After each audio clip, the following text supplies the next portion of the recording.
நீ பயப்படாமல் என்னுடன் வா. என்னை போன்ற நண்பரை காண முடியாது. என்ன துன்பம் வந்தாலும் நான் உன்னை காப்பாற்றுவேன் என்று கூறினான்.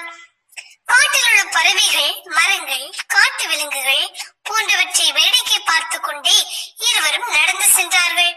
அப்போது கரடி ஒன்று ஊர்முன் சத்தம் கேட்டது. சிறிது நேரத்தில் அவர்கள் செல்லும் வழியிலேயே அந்த கரடி திடீரென வந்து கொண்டிருந்தது. கரடி கண்டதும் இருவரும் பயத்தில் ஓடத் தொடங்கினார்கள். கரடியும் அவர்களை துரத்தியது. ஓடத் தொடங்கிய சில வினாடிகளில் மரம் ஒன்று இருப்பதை கண்ட ராமு உடனடியாக அந்த மரத்தில் ஏறிவிட்டான். சோமுவுக்கோ மரத்தில் ஏற தெரியாது என்று அறிந்திருந்தும் மரத்தில் ஏற முடியாதவனை கீழே விட்டுவிட்டு தன்னை மட்டும் காத்துக்கொள்ள சுயநலத்துடன் ராமு நடந்து கொண்டான்.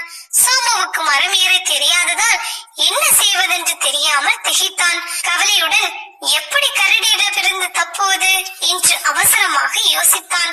இருந்தவன் போல் நடித்தால் கரடி தன்னை கொல்லாது என்று ஒரு யோசனை தோன்ற பின்னர் நிலத்தில் விழுந்து மூச்சு அடக்கிக் கொண்டு இறந்தவனை போல் படுத்துக் கொண்டான்.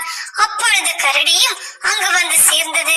படுத்திருந்தவனை உண்பதற்காக அருகில் வந்த கரடி கீழே விழுந்து கிடந்தவன் காதருகே சென்று நுகர்ந்து பார்த்தது. கரடி சோமுவை முகர்ந்து பார்த்ததை மேலே இருந்து பார்த்த ராமு கரடி சோமுவிடம் ஏதோ சொல்கிறது என்று தவறுதலாக புரிந்து கொண்டான்.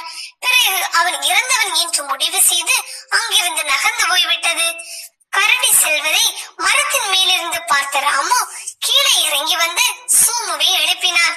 கரடி சென்று விட்டது, இனி எழும்பு, நாம் தப்பிவிட்டோம் என்று ராமு கூறினான். சோமுவும் எழுந்து தனது யோசனை வெற்றி அடைந்ததை எண்ணி நிம்மதி அடைந்தான். கீழே படுத்திருந்தவன் எழுந்து அமர்ந்தான். ராமு சோமுவிடம், கரடி உன் காதில் என்ன ரகசியம் சொன்னது என்று கேட்டான். அதற்கு சோமு, ஆபத்தில் உதவாத நண்பனை என்றுமே நம்பக்கூடாது என்று சொல்லிவிட்டு போனது என்றான்.